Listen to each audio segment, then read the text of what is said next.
Alcohol consumption is as old as humanity. One of the first things the colony set out to rediscover as soon as the colony was stable.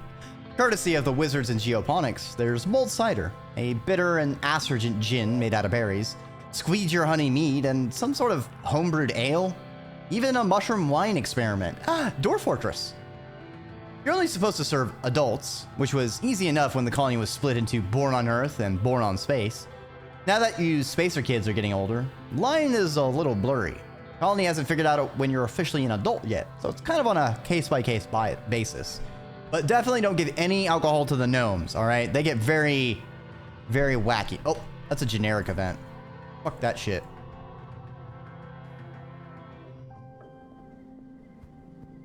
I don't got no time for generic events. We're gonna go over to repair robots and see what we learn over here. In the robotics lab, Hal and Congruence are like a human couple. They bicker affectionately and share inside jokes, just like your parents used to when you were growing up on the Strato, and everything seemed less overwhelming. You always knew Congruence was more advanced than all the other bots put together, but you didn't realize that assumption was literal. She programs all the bots based off her own code, so it's almost like they're a part of her. Sometimes while you're working on a bot, she'll joke that it tickles. As Congruence's hands, you do physical maintenance on the bots. The ones you see most often are the vacuum bots. As the colony has gotten larger and much, much dirtier, they're more likely to get clogged and break down. Then, people have to do more cleaning by hand, which makes them complain to command, which means more maintenance requisitions on your desk. One vacuum bot in particular is just eccentric. Broken in a way that you can't really permanently fix, but you keep patching it up and sending it back to serve the colony. You see it in the lab so often, you name it. Roomba. You stencil the bot's name on its chassis and send it on its merry way. There you go, little Roomba. See you again in a few days.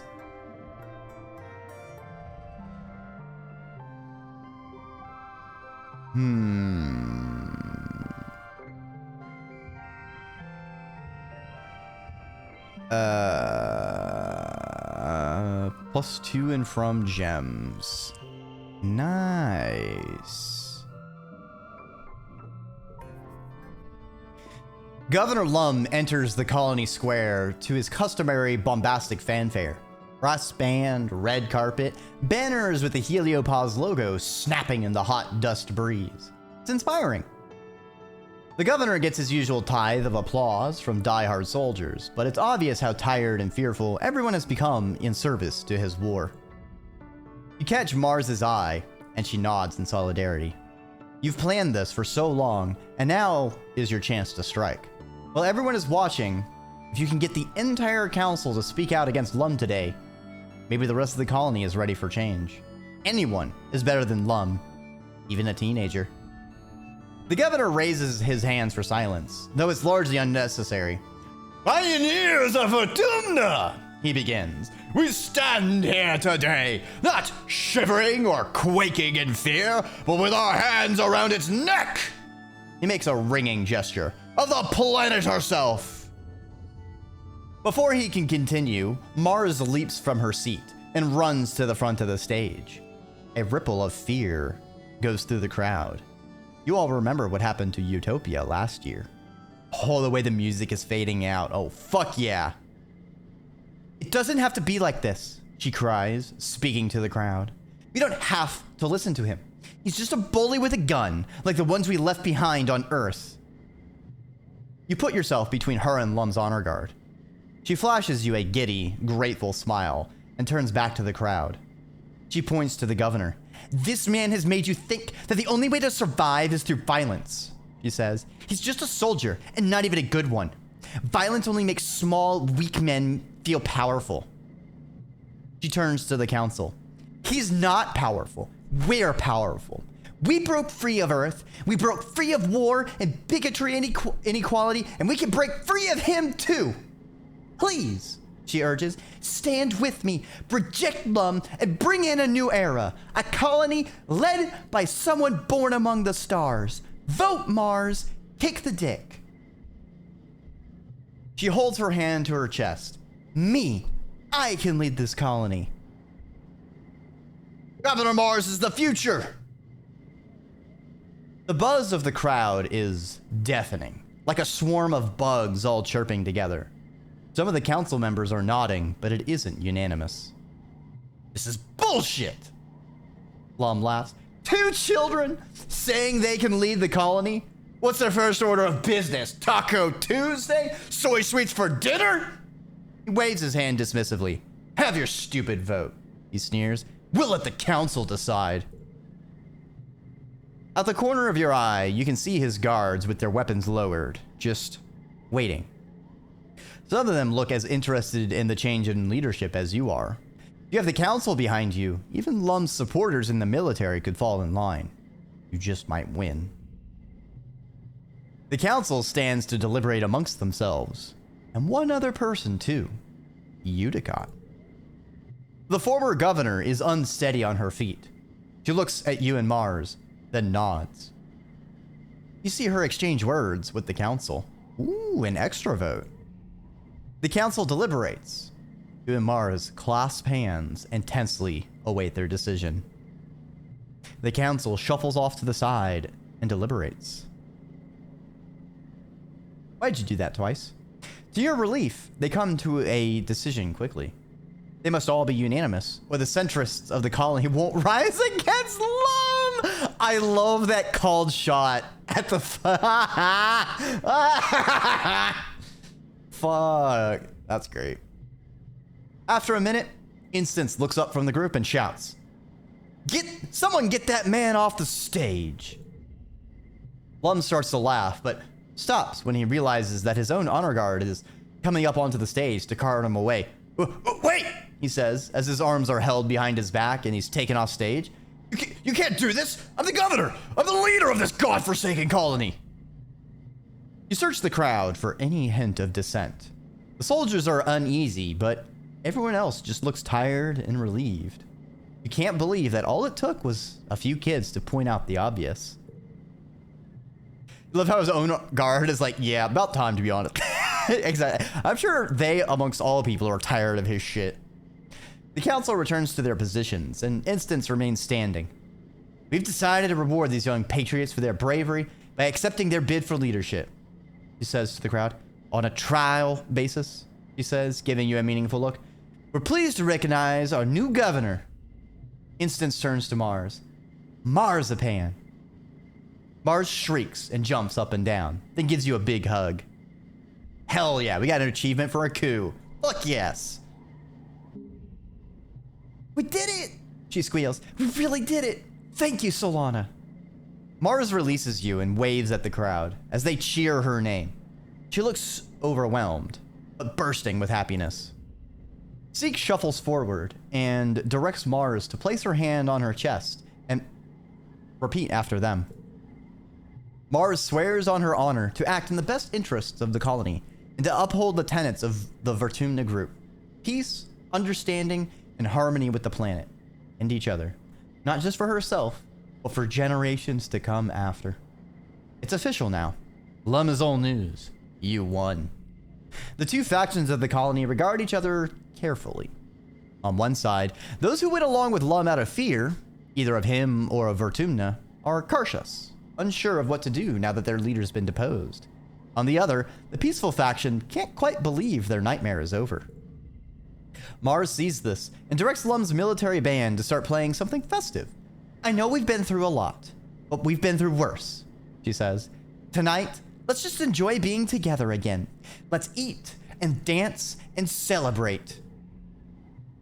After the politicking is over, the crowd adjourns to the feast tables and, eventually, the dance floor.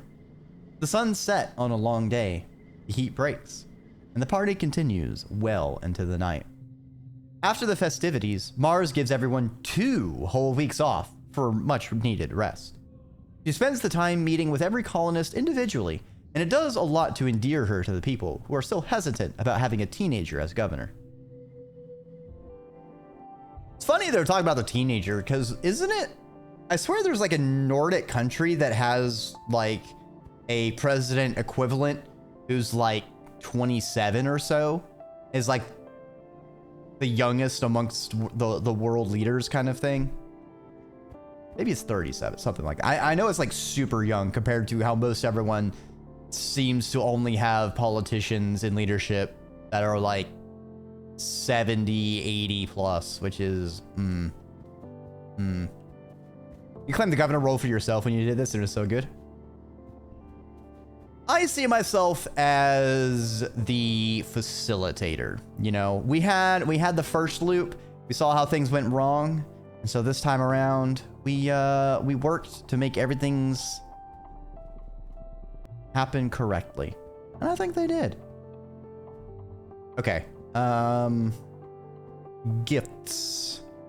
Let's save now that we did that. Y10 Dust 2. Give you a fruit. Give Nomi a birthday cake. Okay. So close. I feel like we can maybe do Nomi's if we get really lucky. Whoop. You catch Nomi in the lounge, drawing on a single piece of actual paper. They look extremely focused and don't seem to notice you come in. As you get closer, you can tell that the piece is one they're putting a lot of work into. Oh, what's that fancy drawing? Nomi's head snaps up, and you can practically watch their blush spread across their cheeks, down their neck in real time. Oh, Solana, they exclaim, covering the picture with their hands and looking up at you with wide, panicked eyes. I didn't see you there. Sorry. I love your R. Let me see it. Nomi's shoulders come down from around their ears. What? Really? Really? You do? They look down at their drawing, then go tense again and snap it up, holding it carefully to their chest. Wait, no! You can't see it until it's done. Nomi jumps up, scattering their art supplies everywhere. I have to be somewhere else right now. Bye! They run out of the lounge, gently screaming Kia. Were they drawing spicy fan art of us? Were we in a maid dress? Were we in cat ears with a cat tail? That was stranger than normal. Okay, I think there's still something we're missing from... Like, I could have sworn, like, we had to talk to Sim, and the Overseer offers us peace. So I'm going to quickly check here, and see if Sim has an event to talk to. That is what I think it is. I feel like there's still one thing I'm missing to get the peace with the gardeners.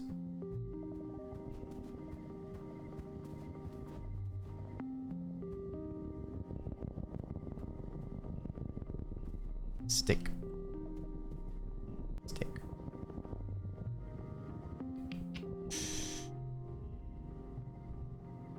Sim nods as you approach.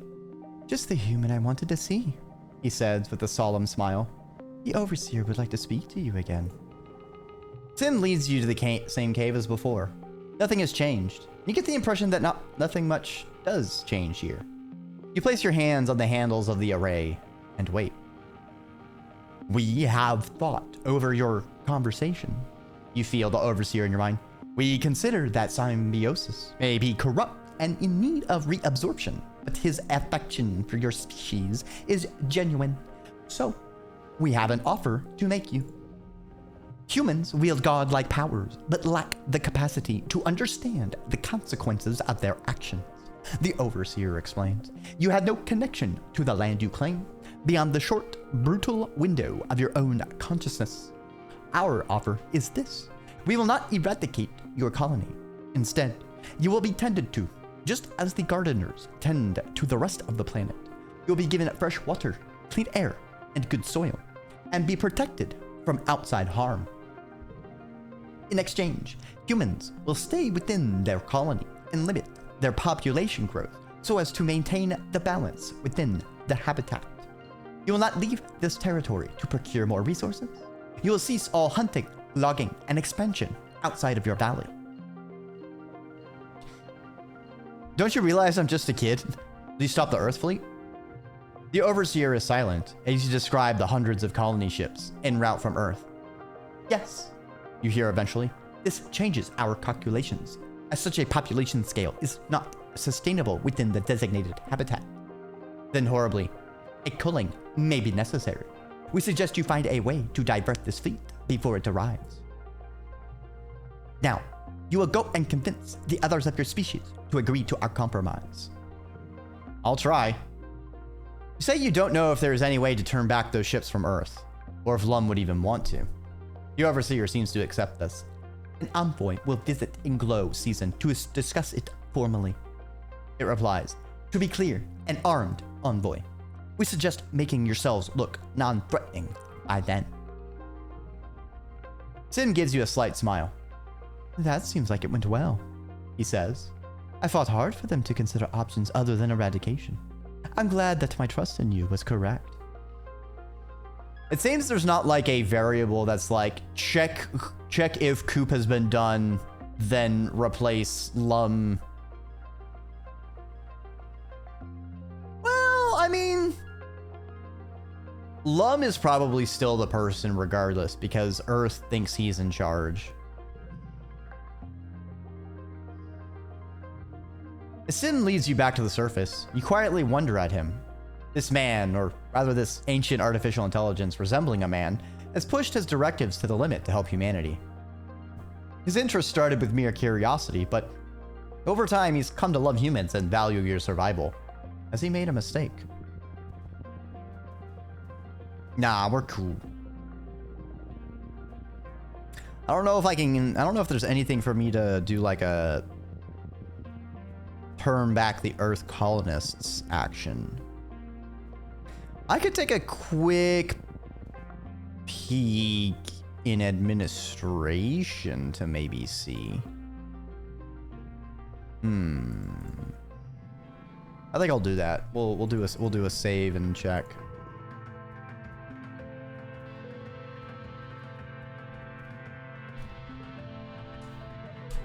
Year 19, D3.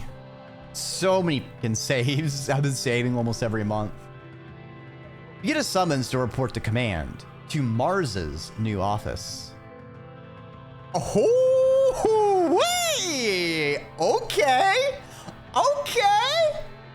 Mars is wearing the mantle of leadership well. Reporting as ordered, Mars. You find her reclining in the captain's seat, formerly Governor Lum's chair, idly flipping through notes on her hollow palm. Don't remind her of the concept of royalties. Mars waves away the hollow screen and leans back to consider you. Why does she have yellow text? No, miscolored text. Solana, she smiles. Just the rebel I wanted to see. But first, you're not gonna lead a mutiny against me, now are you? Better stay on your toes. Mars laughs and stands to give you a hug. I would expect nothing less from you, darling. She turns and looks out the windows overlooking the colony. Actually, I called you here because I haven't had a moment to myself since Vertunalia. We knew Lum was a real piece of work, but every day I seem to uncover yet another problem he was just letting fester. And the department heads, she huffs, half of them treat me like an interim governor. Good enough to oust Lum, but not enough to stick around and do the actual work of governing the colony.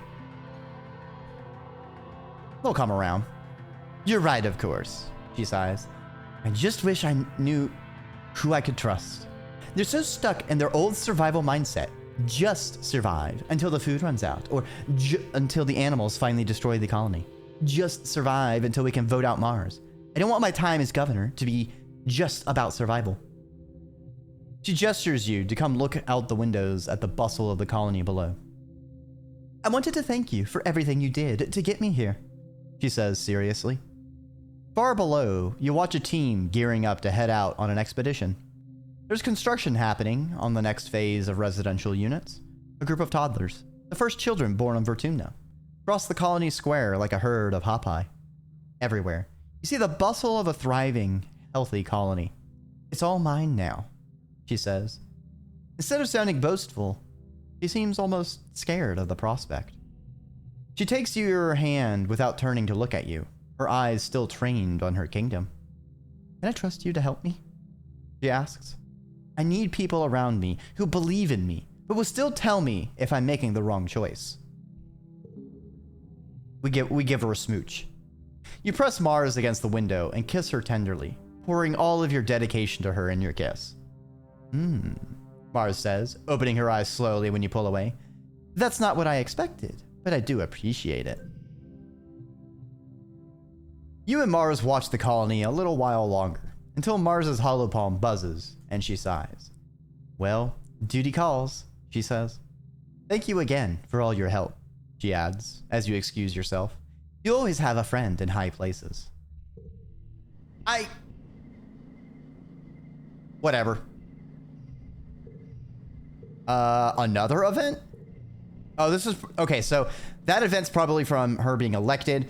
This one's probably related to us telling her about the Gardener's Peace deal, maybe? Oh, the Earth Fleet. Wait, I already... Okay. Now that Mars is governor, maybe you have a chance to stop the Earth Fleet. Then again, maybe now that she's in charge, she's just accepted that they're coming and is focusing on consolidating power while she can. Oh, let's ask her about the ships, not tell her about the... Okay, never mind. Mars nods. I know, he says, looking at Lum with a poisonous glare. She kept him around as her social media coordinator, but she probably just wanted to keep him close. I haven't decided what to do about it yet, but I think it's time to make a scene about it. She stalks over to Lum and knocks his holopad out of his hands. Hey, so, when are you going to tell me about your secret messages back to Earth? Lum looks like he's going to play dumb, but Mars presses. You know, the one where you invited 1,000 colony ships to come take over Vertumna? The bridge has gone completely silent. Seek's hands are frozen over their holopad, mid-message. Yeah, you piece of shit. The silent bridge explodes into furious chatter and crosstalk as Mars's words sink in. Mars calls for calm and shares what you know, that Lum invited thousands of ships from Earth to come take over colonization efforts on Vertumna. They would be here in 20 years, and that if the colony isn't stable by then, they'll kill everything on the planet and start over. The mood is somber. Mars sighs and sits down in the governor's chair, resting her head in her hands. I know we were here first, she says, but I don't know what we can do to stand up to them. Call them off. Let me use my maximum social foo.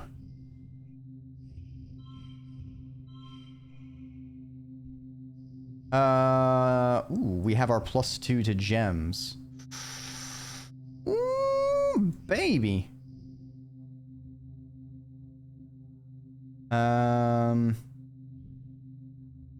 We'll just burn these.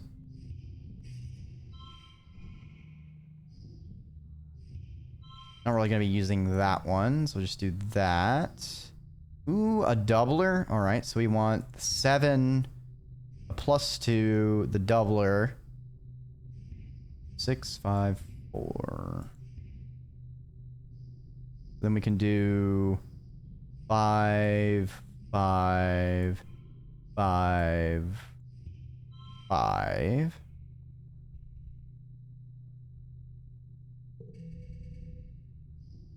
And then double +2 and from.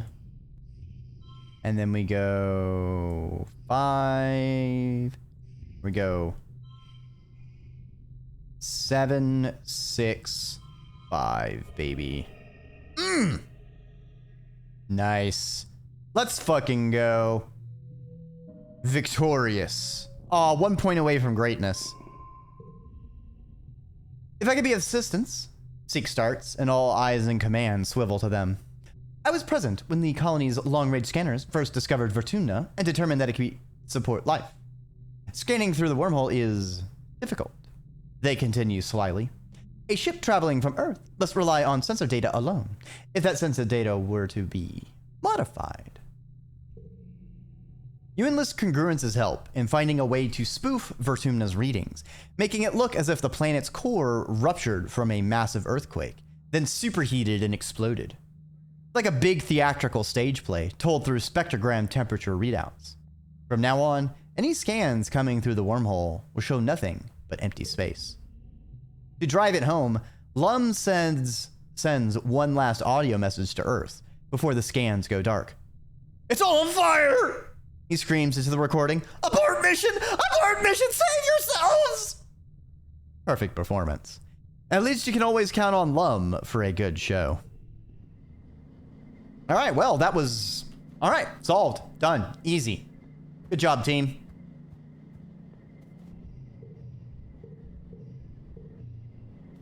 Do we need to do an admin event to talk to Mars about the peace deal? Oh, we just bring the Overseer's deal to Mars. Okay. Hey, Mars, I know I keep coming in and leaving. Like, I just keep remembering things I need to talk to you. Mars waves away her reports. Hey, babe, need something? Tell her about Sim. You tell Mars about meeting Sim, a gardener, a member of real, actual sentient race sharing the planet with humans. After a second, though, you get the impression Mars isn't surprised at all. You trail off, and Mars smiles. We know, she says. What? Don't look so surprised. You think the council thought the animals were coming for us every glow because we smell bad? She giggles and kisses you, a little patronizingly. Sorry, I couldn't tell you. Top secret colony business. But to be fair, you didn't tell me you were meeting an alien in secret this whole time. But you're saying you're actually friends with one of these aliens. She invites you to sit next to her. Honestly, we don't know anything about them, except they have to exist. Otherwise, we wouldn't be getting attacked every year. What are they like? Tell me everything. Mars listens intently as you outline the Overseer's deal. She rubs her forehead. This is huge, Solana. We might be the only chance for peace with these gardeners that we'll ever have. But how am I supposed to convince people to surrender to something we don't even fully understand? If we can't go anywhere except this valley, how are we ever going to grow as a people?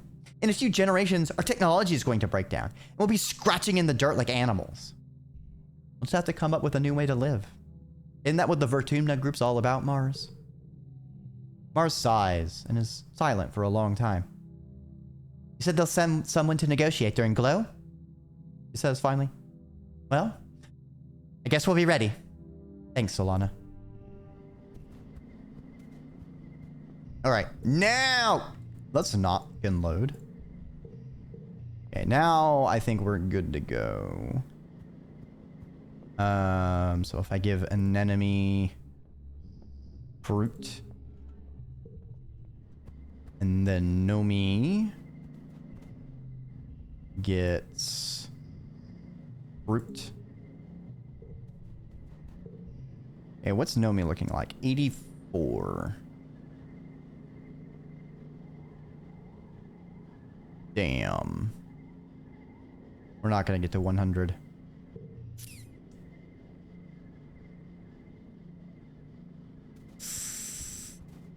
Unless... Hold on a second. Is this before? Okay. I have an idea. Maybe we can still finesse Nomi with cake. I think cake gives 2 over 1.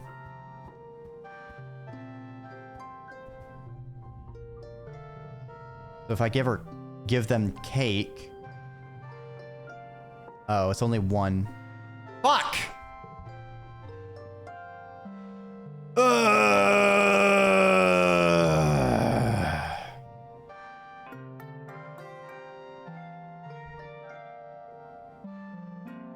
Damn.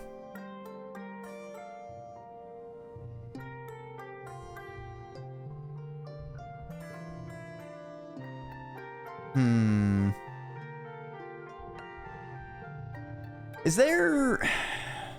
I know they like crystals. Is there something else they might like? What about a strange device?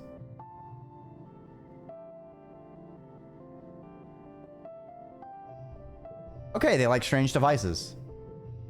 I only have one strange device, though, which is a problem. Do you like yellow flowers? Okay. How do you feel about herbs? Does not like herbs. Whee! How do you feel about spinning, Nomi Nomi?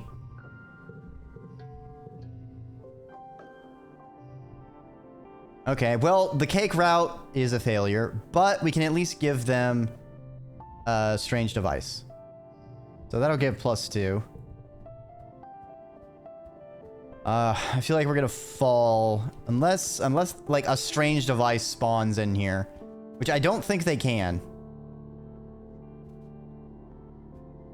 Maybe we'll get super lucky and we'll get some random events that give bonus Nomi Nomi friendship.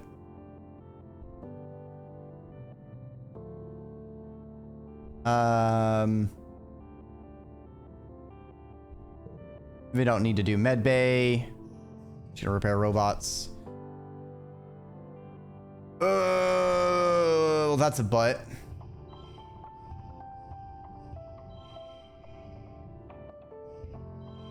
Double the card to the right.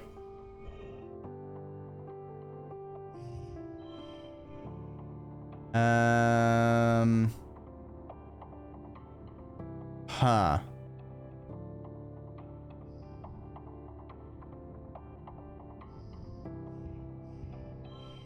$42. Fuck it. We'll just take the W.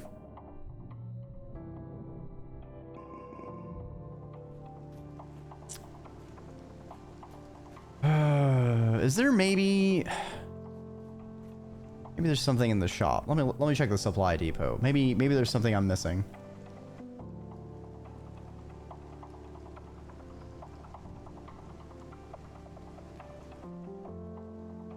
No, I don't see anything that might help us. All right, did something spawn we can use? No.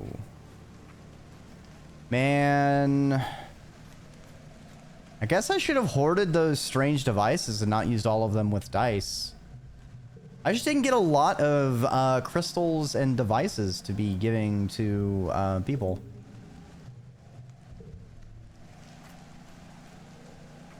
Man, I think I used the white Astrania with Nomi as well, so it's like, man, that is so hard to raise friendship with them.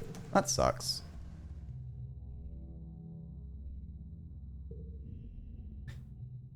Security Chief Rhett has brought in one of the sentry turrets for repair.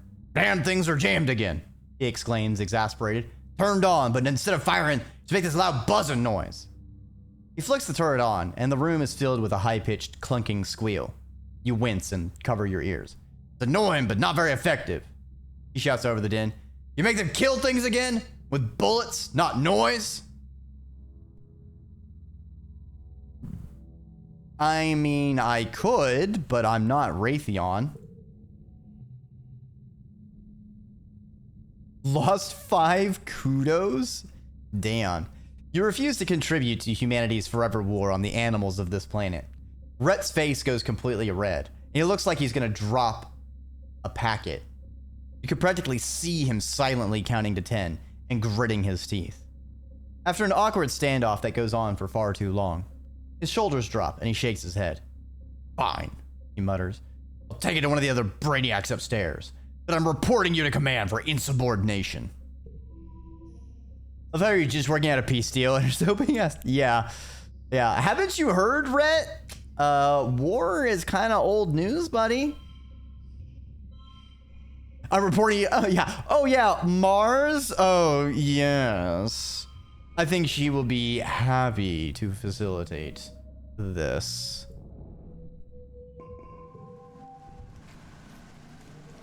Okay. All right, we got a blobber fruit. It ain't no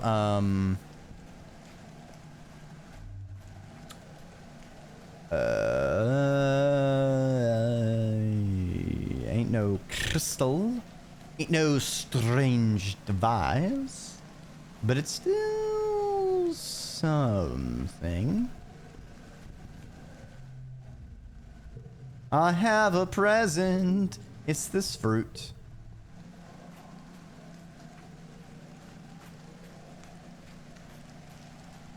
And then I go and make some more robots. Accompanying him to Mars and be like, it's true, I'm insubordinate. You're gonna have to cuff me, Mars. Oh, yeah, that would be. Nomi is assigned to work with you in the robotics lab this month. At first, you're happy for the help, but it quickly becomes clear that they're more interested in unreasonable fantasies like building a giant robot to defend the colony. I saw it in an anime. They chatter as you show them how to ground yourself before working with the sensitive electronics. It's totally cool. We just have to... Perhaps it's better to master the basics first. Nomination. Congruence pitches in smoothly. For example, there is a vacuum bot awaiting repairs to its intake and output valves. You know without looking, it's Roomba. Yep, your problematic little buddy is sitting in the first bay. You pull up the work requisition on your holopalm. Looks like there are reports it's been spewing dirt out instead of vacuuming it up. Typical. Not to worry, little buddy, Nomi says excitedly. We'll fix you right up and get you on your way again. They peer into its sensors. Maybe, with a few upgrades? If it's blowing out dirt, maybe it doesn't want to be a vacuum bot anymore. Tell me about this anime defense bot. We can make it a gardening bot?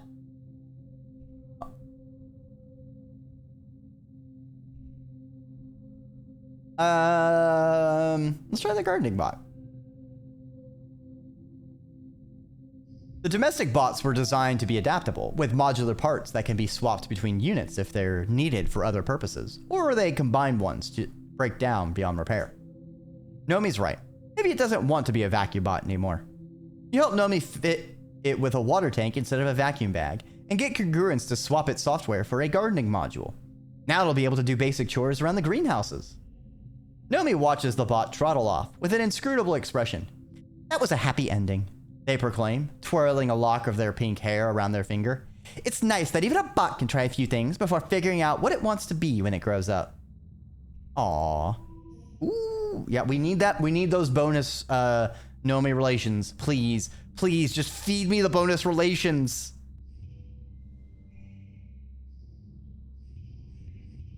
Ooh, +2 for every other social card. That's right.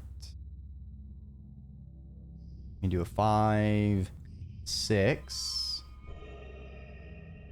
7, 8.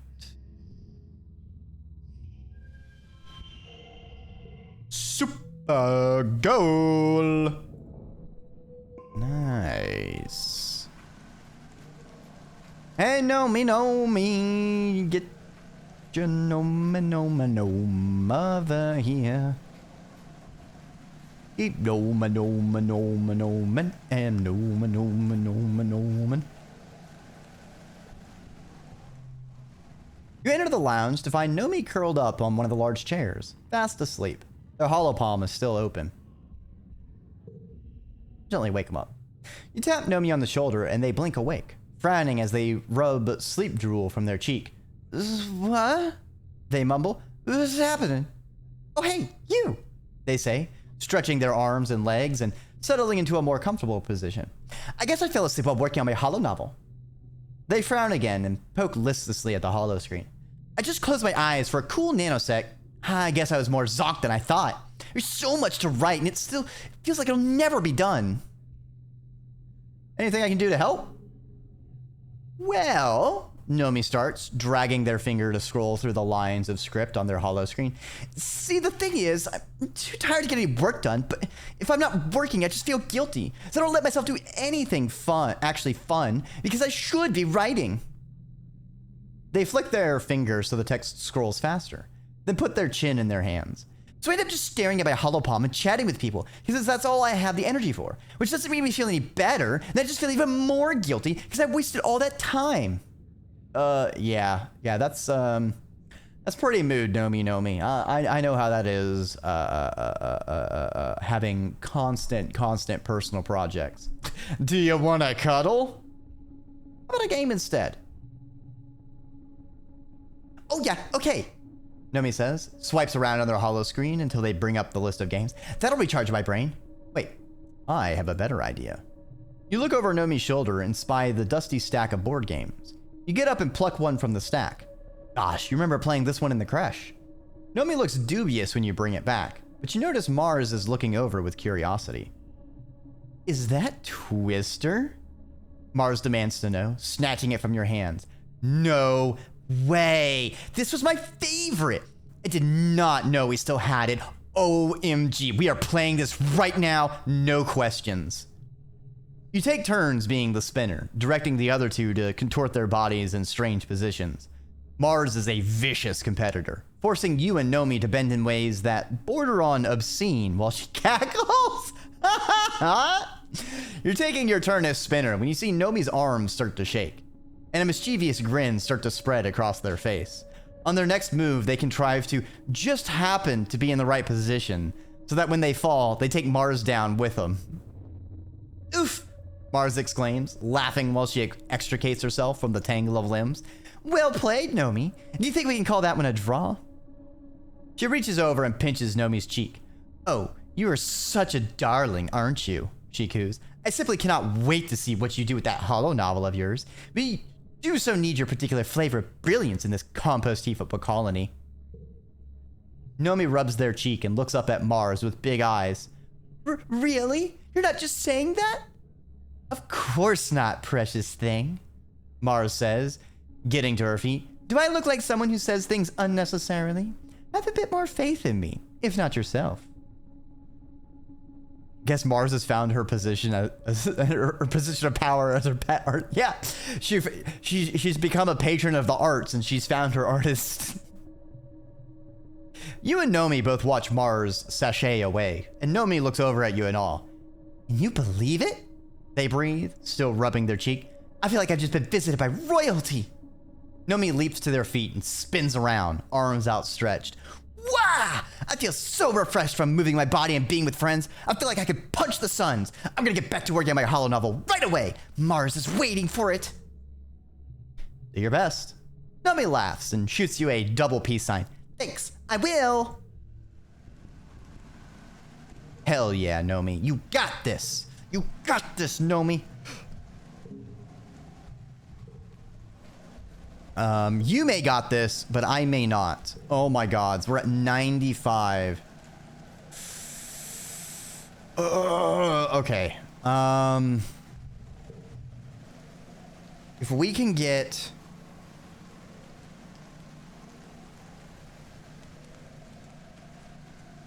We need to get +4. Need +4. We can get +4. Okay, so let's check robotics real quick. Okay, Nomi's here. When he's on an expedition, Dice sometimes hangs out in the robotics lab with you. He always felt more of a kinship with the bots, you guess. No squishy feelings or complex social interactions. They just do what they're programmed to do. You've watched a strange friendship blossom between him and Nomi. Like a crow and a hummingbird. Oh, that's some amazing imagery right there. They bond over their mutual love of both robotics and xenofauna. It's kind of cute that the two weird nerds from each ship have found each other, despite their clear personality differences. Nomi's working today and has asked Dice to test a new prototype for what they describe as the next generation in functional, fashionable exploration wearables.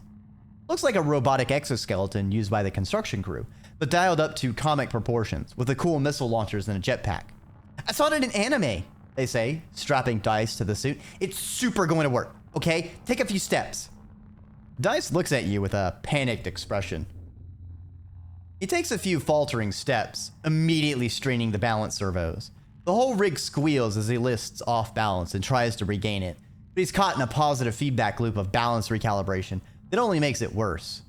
Dice's mechanically augmented limbs swing around wildly, knocking over a rack of bots and sweeping tools to the floor.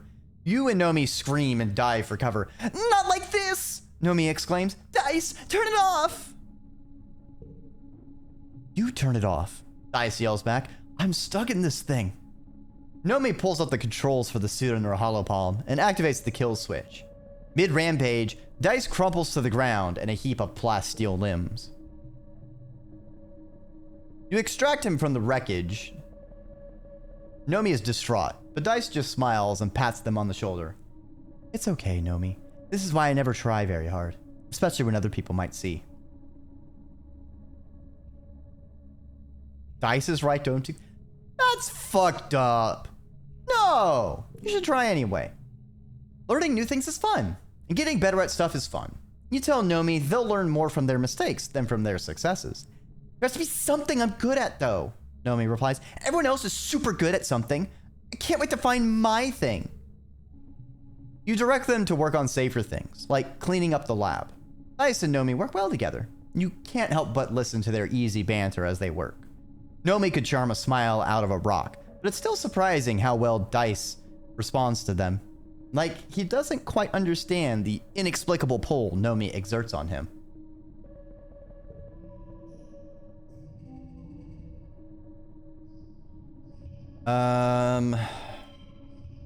I don't know if we're gonna get enough.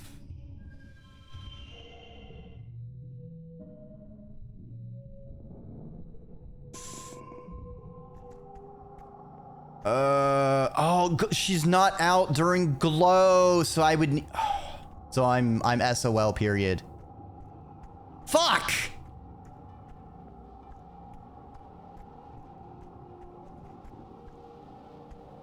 Well... Damn. Sucks to suck, I guess.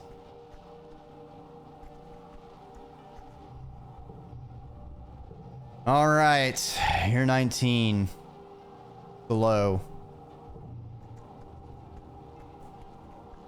Let's do our one last deck thinning.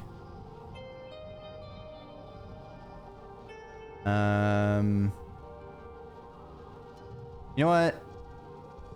That's unchangeable, which is actually kind of bad. And this is kind of low. And this is pretty low. I do wish I could thin my deck to like a single color. But I guess I would have to rush organizing so that I can skip cards much earlier. I would need organizing, and then I would need empathy. And I'd have to be like min-maxing kudos.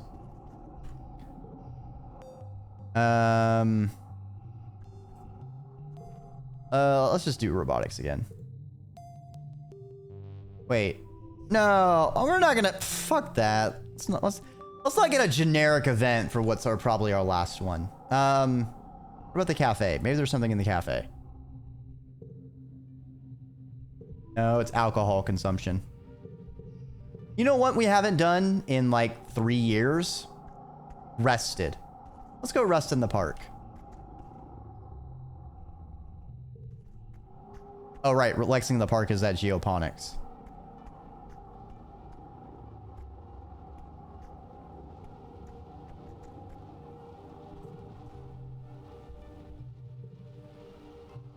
The geoponics domes are a comforting beacon of light during Glow. While everything else is throwing off an unsettling alien light, the domes are stable, dependable, human. You like spending time in them, tending to the seedlings that'll be transplanted into the fields and pollen.